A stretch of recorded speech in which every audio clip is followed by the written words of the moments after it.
My name is Kasboi. Let me address this issue very quickly. Currently, a lot of cities and communities in Nigeria are being devastated by flood.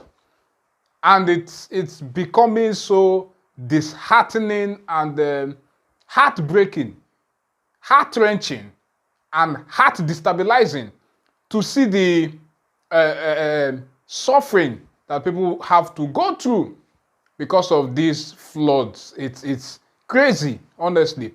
And I just want to say to all those that are being devastated, all those that are suffering the adverse effects of this avalanche of aquatic jurisprudence, I just want to let you know that we are praying for you and our hearts are with you.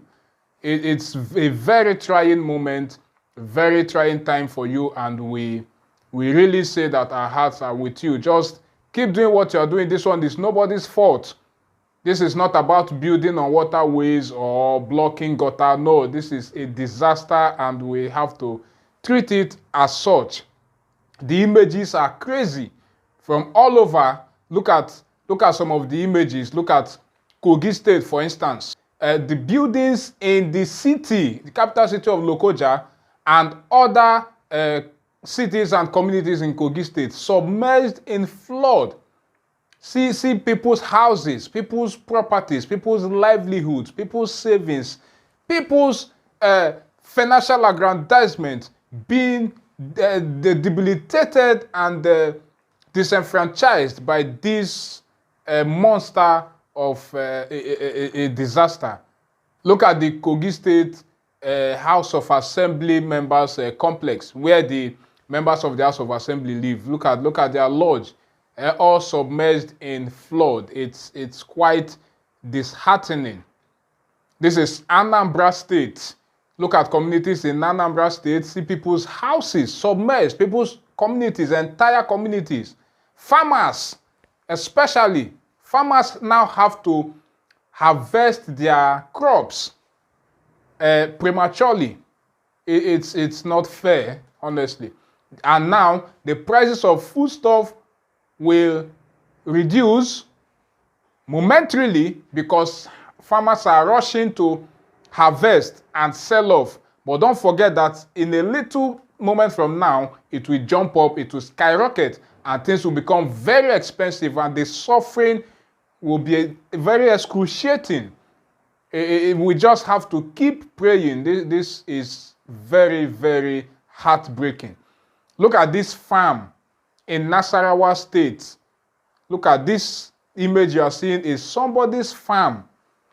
I understand this is the largest rice farm in Africa or in West Africa. I don't know which of them. But look at it, overtaken by flood.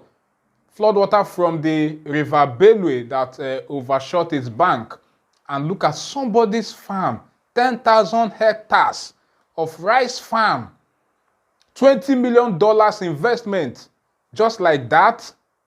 This is very painful. I don't know, but I pray that God will help the people, the owner of that farm and the people that work there. God will really help the man. This is somebody that is trying to help his community, help his family, using the rice farm, trying to pull people out of poverty. Don't forget, we rise by lifting others, and now the rice farm is gone because of flooding. These are just a few of the images of devastation all over the country. There are a lot of places and a lot of other communities that we don't even know of. But it's nobody's fault, actually. It's not anybody. This is just something that occurs every decade. Have you noticed? Every decade, when the year is 2, because in 2002, there was flooding when the Atlantic Ocean overshot its banks and there was flooding all over. And don't forget, in 2012 also, that one at least, you can relate to that. In 2012, there was flooding all over the country. And this is 2022, another flooding. So there's something about 2 in the decades.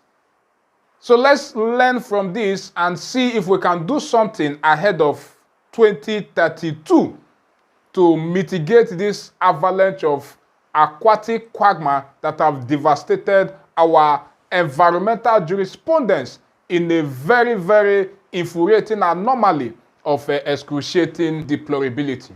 Let me break it down so that you can understand what I'm saying. I am implying that the deplorability of this aquatic neferocity is abruptly delusional in the opacity of our divergent accentuation to galvanize ourselves into a formidable retribution that can acutely and formidably redefine the emasculation of this episcopal capillarity.